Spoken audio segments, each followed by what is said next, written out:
रात का टाइम था। बिल्कुल 3:02 हो रहे थे। पूरा घर सोया हुआ था। सिर्फ एक कमरा जाग रहा था। उस कमरे में था आरव, 17 साल का लड़का, जो पहले कुछ हफ्तों से अजीब सा फील कर रहा था, जैसे कोई उससे देख रहा हो। उसने फोन चार्ज पे लगाया, लाइट्स बंद की और सोचा कि चलो सो जाता हूँ।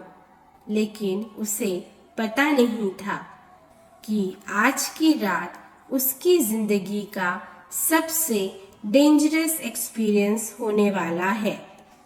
स्लीप पैरालिसिस एक ऐसी स्टेट होती है जिसमें दिमाग जाग जाता है, आंखें खुल जाती है, लेकिन बॉडी बिल्कुल फ्रीज हो जाती है। बॉडी लिटरली मैरियोनेट हो जाती है। साइंस कहता है कि रैम स्लीप के टाइम बॉडी पैरालाइज्ड होती है। कभी कभी दिमाग पहले एक्टिवेट हो जाता है, बॉडी नॉर्मल मोड में वापस नहीं आती। इसलिए इंसान सांस महसूस करता है, आवाजें सुनता तो है, पर हिल नहीं पाता।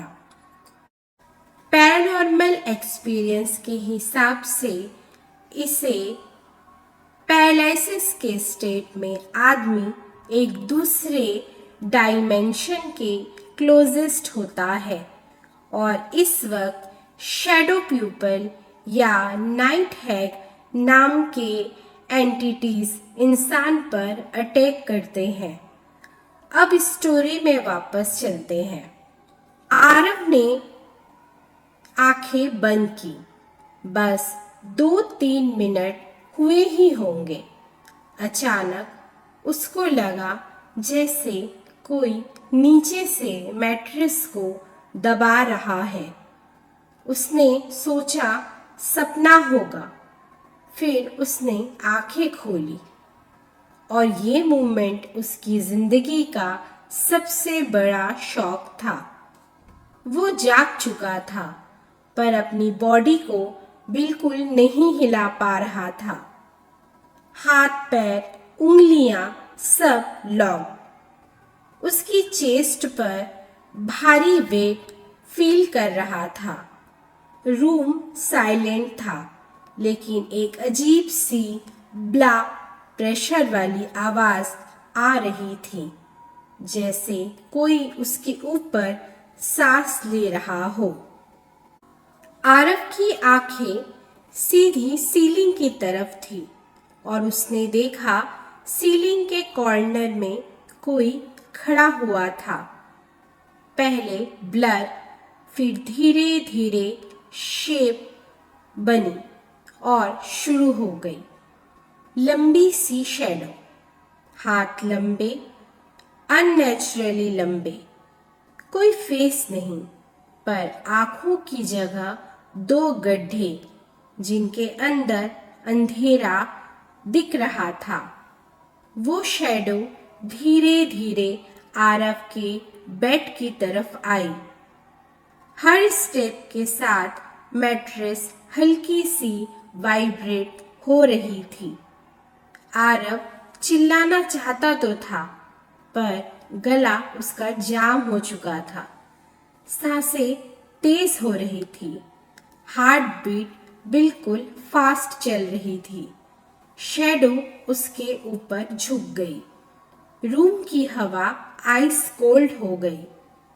फिर शैडो ने उसके कान के पास आकर बिल्कुल धीरे, I love been here before, ये विस्पर किया।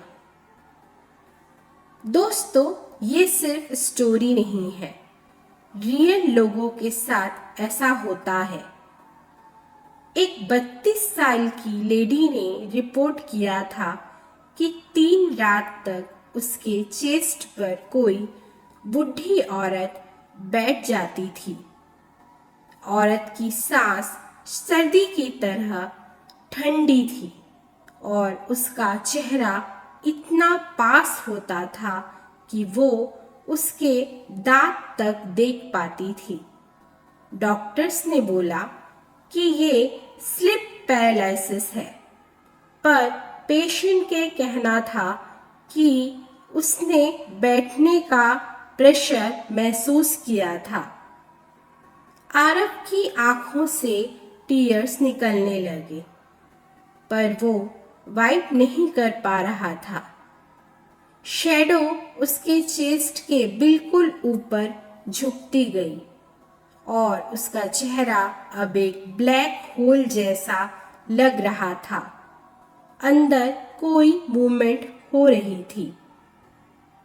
फिर एक मूवमेंट, शैडो ने आरव का नाम लिया। आरव ऑलमोस्ट बेहोश हो गया।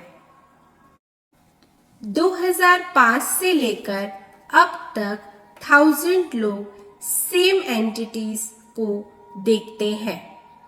एक टॉल शैडो, लंबी हेड, कोई फेस नहीं, सिर्फ अंधेरा। लोगों का कहना है कि पैरालिसिस के टाइम ये फिगर बेड के पास खड़ा होता है और धीरे धीरे बेड के ऊपर आता है। साइंटिस्ट इसको शेयर्ड हेलुसिनेशन के नाम से बुलाते हैं, पर ये कॉन्फिडेंस कितना भयानक हो सकता है ये कहना मुश्किल है। सब एक ही शेप के क्रिएचर क्यों देखते हैं? आरव अब ऑलमोस्ट अनकॉन्शियस फील कर रहा था। शैडो उसके चेस्ट पर बैठ गई। वजन इतना हैवी था कि उसको लग रहा था कि रिब्स टूट जाएंगे। फिर शैडो ने स्लोली अपना हैंड आरव के फेस के साइड रखा। आरव की नजर बिल्कुल उसके ब्लैक होल वाले फेस पे थी। शैडो ने विस्पर किया, लेट मी इनसाइड। इसके बाद आरव को लगा जैसे उसके एयर से कुछ गर्म हवा अंदर घुसने की कोशिश कर रही हो। उसकी आंखों को पूरा वजन महसूस करने के जैसी हवाएं उसे फील कर रही थी। आरव मरने वाला फील कर रहा था। तभी सडनली वो फ्री हो गया। पूरा बॉडी अनलॉक, सांस normal, shadow vanish, room normal. बस आरव का टी शर्ट पूरे पसीने से भीगा हुआ था। आरव हॉस्पिटल गया। डॉक्टर ने बोला stress plus irregular sleep, but Aarav के रूम की एक चीज अजीब थी। उसके बेड के पास फ्लोर पे 2 लंबे कोल्ड ब्लैक फिंगरप्रिंट्स थे, जैसे कोई गंदी सी चीज उस पर हाथ रखकर अभी अभी गई हो। आरव ने उसे क्लीन किया। नेक्स्ट डे वो मार्क्स दोबारा वापस वहां पर आ गए। लोग कहते हैं स्लीप पैरालिसिस सिर्फ एक मेंटल कंडीशन है, पर आरव जैसे हजारों लोग एक ही चीज बताते हैं। अगर तुम्हारे साथ भी ऐसा हुआ है तो जरूर लिखो और पढ़ो भी और सभी को बताओ। शायद हम सब एक ही शैडो के साथ जी रहे हैं।